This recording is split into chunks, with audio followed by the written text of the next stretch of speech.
नमस्कार साथियों, मैं इंदल सर। इस वीडियो के माध्यम से हम 10वीं कक्षा के छात्रों को यानी 10th क्लास के छात्रों को संस्कृत प्रत्यय जो महत्वपूर्ण है इस बार के एग्जाम के लिए, उसके बारे में चर्चा करेंगे। देखिए प्रत्यय क्या होता है, और इस पूरा वीडियो को यदि आप देखेंगे ना तो 10 मार्क आपको पक्का मिलेगा। पक्का 10 मार्क इस वीडियो से बाहर नहीं रहेगा। संस्कृत प्रत्यय, देखिए प्रत्यय का मतलब होता है शब्द के अंत में लगने वाला, मतलब जो भी चीज शब्द के अंत में लगता है। जैसे लड़का है, लो रो को आ का लड़का है, तो इसमें देखिए लड़का, इसमें आ लगा हुआ, लड़क जोड़ आ, लड़क जोड़ आ, तो आ जो होगा ना ये प्रत्यय हो जाएगा। जैसे बुढ़ापा, बुढ़ापा, तो बुढ़ापा में देखिए अंतिम में है पा, बुढ़ा जोड़ पा, पा हो गया इसमें प्रत्यय। तो प्रत्यय जो है ना किसी भी शब्द के अंत में लगता है। और कुल मिला के संस्कृत में प्रत्यय 3 प्रकार का होता है। एक होता है कृत प्रत्यय, एक तद्धित प्रत्यय और एक स्त्री प्रत्यय। तो कृत प्रत्यय देखिए क्या होता है। कृत प्रत्यय में हमने कुछ कृत प्रत्यय के बारे में चर्चा किया है। कृत प्रत्यय में देखिए ये शब्द के अंत में जब देखिए कत्वा लग जाएगा। कत्वा प्रत्यय क्या होता है कि जब किसी भी शब्द के अंत में त्वा लगा रहेगा, त्वा संजू आका, त्वा ये त्वा संजू आका, त्वा जब लगा रहेगा किसी भी शब्द के अंत में, तो आप समझिएगा कत्वा प्रत्यय को, त्वा संजू आका, कत्वा। जैसे देखिए भूतवा, पूछ देगा भूतवा में कौन सा प्रत्यय है, तो आप कहिएगा कत्वा, क्योंकि देखिए लास्ट में त्वा है, ये वा त्वा। दृष्टवा वा लगा हुआ है, इसलिए इसमें कत्वा प्रत्यय, त्वा रहे या वा रहे लास्ट में, आप समझ जाइएगा कत्वा प्रत्यय है, ये दिमाग में रखिएगा। पठ जोड़ कत्वा, तो देखिए पठित्वा, तो यानी पठित्वा में पूछ देगा आपको कि पठित्वा में कौन सा प्रत्यय है, तो पठित्वा में हो जाएगा आपको कत्वा प्रत्यय। तो प्यारे भाई आशा करते हैं कि आप ये कत्वा प्रत्यय सीख गए होंगे। इसी प्रकार से देखो आप ट्रिक इसमें भी हमने लागू किया है कि लियप प्रत्यय में क्या होता है, जब शब्द के अंत में आप देखिएगा यो लगा हुआ है, यो किसी भी शब्द के अंत में यो लगा रहेगा संस्कृत में, तो आप समझिएगा कि लियप प्रत्यय है इसमें। जैसे देखिए उपविश्य यो लगा हुआ है, आदाय यो लगा हुआ है, विज्ञाय यो लगा हुआ है। तो इस सब में जो है ना, उपविश्य में, आदाय में, विज्ञाय में, इस सब में लियप प्रत्यय है, सब में लियप प्रत्यय है। याद रखिएगा, ये पूरा थोड़ा सा दिमाग में रखिएगा। त्वा लगा रहेगा तो कत्वा, यो रहेगा तो लियप। देखिए उपविश्य जोड़ लियप, उपविश्य, समझ गए होंगे आप। अब कता प्रत्यय होता है, कता। ये कता प्रत्यय क्या होता है, जब भी किसी भी शब्द के अंत में तह लगा रहेगा, तह विसर्ग तह लगा रहेगा, तो आप समझिएगा कत प्रत्यय, कत। गम जोड़ कता, गता, देखिए त लगा हुआ है इसलिए कता हो गया इसमें, कता प्रत्यय। पठी तह लगा हुआ है, इसलिए कता प्रत्यय। रक्षी तह लगा हुआ है, यानी कता प्रत्यय। उसी प्रकार से हम देखिए यहाँ पे एक प्रत्यय और चर्चा की है, कतवतु प्रत्यय। तो कतवतु प्रत्यय पहचानने के लिए आपको ट्रिक याद रखना पड़ेगा, अंत में वान या वती लगा रहना चाहिए, वान या वती। जब अंत में वान या वती लगा रहेगा तो आप पूरा आपके दिमाग में सेट हो जाना चाहिए कि इसमें कतवतु प्रत्यय ही है। जैसे देखिए यहाँ पे नितवान, नी जोड़ कतवतु, नी में जब कतवतु जोड़े तो नितवान हो गया, या नी में कतवतु जोड़िएगा नितवती हो जाएगा। यानी वान या वती जब भी लगा रहेगा तो आप समझिएगा कतवती प्रत्यय है। इसी प्रकार से अब आगे आप देखिए है तबियत ये प्रत्यय है। और तबियत प्रत्यय में देखिए जब तबियत प्रत्यय किसी भी शब्द में लगा रहेगा तो उस शब्द के अंत में तब्य लगा रहेगा, तो वह संजू तब्य। जब भी आप देखिएगा तब्य, जैसे यहाँ पे देखिए पठी तव्य, अब इसमें संस्कृत है तो विसर्ग तो लगना आम बात है। कर्तव्य, लेखी तव्य, देखिए पठी तव्य लगा रहेगा तो इसका मतलब है तबियत प्रत्यय है, तबियत प्रत्यय। तो वह संजू तो तबियत प्रत्यय, यानी तव्य जब भी लगा रहेगा तव्य, तो आप समझिएगा तबियत प्रत्यय। एक और प्रत्यय है यहाँ पे अनियर प्रत्यय में होता है क्या, जब किसी भी शब्द में अनिय प्रत्यय जुटता है तो तब वहां पे अनिय हो जाता, अनिय।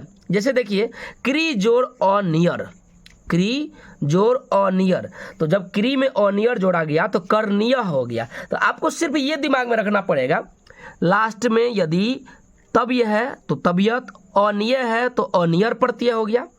जैसे कर्णीय, कर्णीय अनिय, देखिए निय निय तो अनियर प्रत्यय, पठनीय तो अनियर प्रत्यय, दर्शनीय निय निय है तो अनियर प्रत्यय।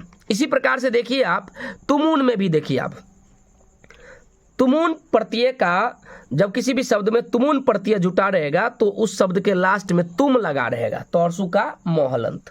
तो देखिए यहाँ पे गंतुम, पातुम, धरातुम, गंतुम है कि पातुम है कि धरातुम है, सब में देखिए तुम लगा हुआ है लास्ट में, तुम तुम तुम, इसका मतलब तुमुन प्रत्यय है। तो ये देखिए बड़ी इजीली है, इससे आसान ट्रिक और कुछ भी नहीं हो सकता है। लास्ट में तुम देखिए, तुमुन समझ जाइए। लास्ट में आप अत देखिए या अन देखिए, अत अत या अन अन, यानी हम कह दे तो देखिए या न देखिए तो आप समझ जाइएगा सत्री प्रत्यय है। ये सब इंपॉर्टेंट है। देखिए तो रहेगा तब भी सत्री और लास्ट में न रहेगा तब भी सत्री। देखिए पठन, पठ न पठन, न लगा हुआ है तो इसलिए ये इसमें सत्री प्रत्यय लगा हुआ है। गच्छन देखिए न लगा हुआ है इसलिए सत्री प्रत्यय है। अब देखिए यहीं पे सानच प्रत्यय का भी हमने चर्चा किया। सानच का मतलब होता है वन या मान, वन या मान। लास्ट में किसी भी शब्द के लास्ट में यदि वन लगा रहेगा या मान लगा रहेगा तो आप समझिएगा सानच प्रत्यय है। जैसे सेव माना, सेव माना, तो सेव माना में देखिए आप सेव जोड़ सानच, तो सेव में जब सानच जोड़े तो सेव माना हो गया, तो माना है तो इसलिए सानच हो जाएगा। विद्य माना, विद्य माना तो विद्य माना, माना तो माना यदि लास्ट में लगा हुआ है तो इसका मतलब सानच प्रत्यय हो गया। मतलब आप समझ रहे होंगे, आशा कर रहे हैं। ल्यूट प्रत्यय तो देखिए बहुत आसान है, अनम और नम अनम, लास्ट में यदि अनम लगा रहेगा भैया, अनम तो समझ जाइएगा ल्यूट प्रत्यय है। भवनम, भवनम, पठनम, ये देखिए लास्ट में अनम लगा हुआ है, भवनम पठनम तो अनम लगा हुआ है इसलिए ल्यूट प्रत्यय हो गया। कितीन का मतलब होता है ती, ती, जब भी किसी भी वर्ड के लास्ट में ती लगा रहे या दीर्घ ई या हर्षई विसर्ग ऐसा लगा रहे, देखिए हर्षई, हर्षवी ई है ना, ये हर्षवी ई विसर्ग, जैसे गति ग तो हर्षी का, हर्षी का बोलते हैं ना, हर्षवी विसर्ग गति, तो यानी इस तरह का जब रहेगा हर्षी का रहेगा, आकर हर्षी का में आपको मालूम होगा, हर्षी का ये इस टाइप का जब लगा रहेगा लास्ट में तो आप समझिएगा कितीन प्रत्यय, कितीन, कितीन। तद्धित प्रत्यय देखिए इनी, इनी का मतलब होता है दीर्घ ई, तो यहाँ पे बल जोड़ इनी, बली।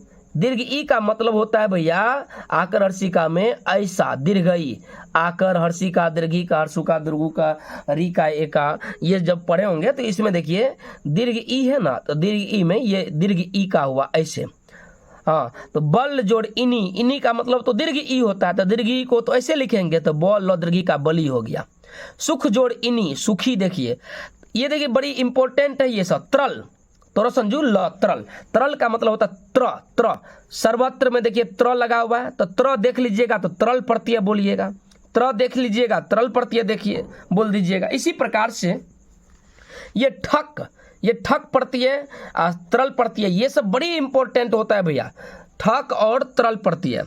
देखिए इतिहास में जब ठक जोड़ते हैं तो ऐतिहासिक हो जाता है, तर्क में जब ठक जोड़ते हैं तो तार्किक, वेद में जब ठक जोड़ते हैं तो वैदिक। देखिए तो कहने का मतलब कि सब में देखिए इक लगा हुआ, ए तो हर्षिका, हो आक स, हर्षिका, हर्षिका क, देखिए इक इसमें भी है, इक इक इसमें भी है, इक इक इसमें भी है, तो देखिए सब में इक लगा हुआ है लास्ट में इसलिए ठक प्रत्यय हो गया। ये इक देखिएगा, ठक में टिक मारिएगा। तल, तो लहलन, तल, तल मतलब होता है ता, यानी जब किसी भी वर्ड में तल प्रत्यय जुटेगा ना तो उसके लास्ट में ता आ जाएगा। जैसे जन जोड़ तल, जनता, ता, ग्रामता, मानवता, ता ता ता, देखिए ता ता देख रहे हैं ना, तो ता जब भी लगा रहेगा ना तो तल प्रत्यय आप समझिएगा। त्व का मतलब हुआ त्वम, आप जब भी देखिएगा त्वम जब भी देखना तो आप समझना त्व प्रत्यय, त्वम त्वम, शिशुत्वम, मृत्यु, मित्रत्वम, तो यानी त्व प्रत्यय। दा का मतलब दा, सर्वदा, एकदा, दा भी एक प्रत्यय है। तो ये सब देखिए अभी हमने कृत प्रत्यय आपको बताया और तद्धित प्रत्यय आपको बताया, तद्धित और कृत। लेकिन एक बाकी रह गया आपका स्त्री प्रत्यय, ये भी पढ़ लीजिए आप। स्त्री प्रत्यय में देखिए टाप, टाप मतलब हो गया क्या, आ। जब भी किसी वर्ड के लास्ट में आ लगा रहेगा तो आप समझना टाप प्रत्यय है, टाप। जैसे देखिए अजा जो टाप अजा, बाल जो टाप बाला, यानी आ देखिए आ है ना, ओ जो आ का अजा, बो आ का लो आ का बाला, आ लो आ का बोले हैं ना, इसलिए टाप पड़ती है। डीप में क्या होता है, डीप का मतलब होता है दीर्घ ई, और दीर्घ ई मतलब होता है ऐसे। तो देखिए यहाँ पे श्रीमान में डीप जोड़े श्रीमती हो गया। इसी प्रकार से मतलब लास्ट में यदि दीर्घ ई देखिएगा तो डीप प्रत्यय हो जाएगा। आशा करते हैं कि आप लोगों को संस्कृत का सभी इंपॉर्टेंट प्रत्यय समझ में आ गया होगा। यदि आप समझ गए होंगे तो आप अपने मित्रों के पास इस वीडियो को जरूर शेयर कीजिएगा, ताकि वो भी जो है ना 10 मार्क कम से कम इस बोर्ड परीक्षा में प्राप्त कर सके। जय हिंद, जय बिहार।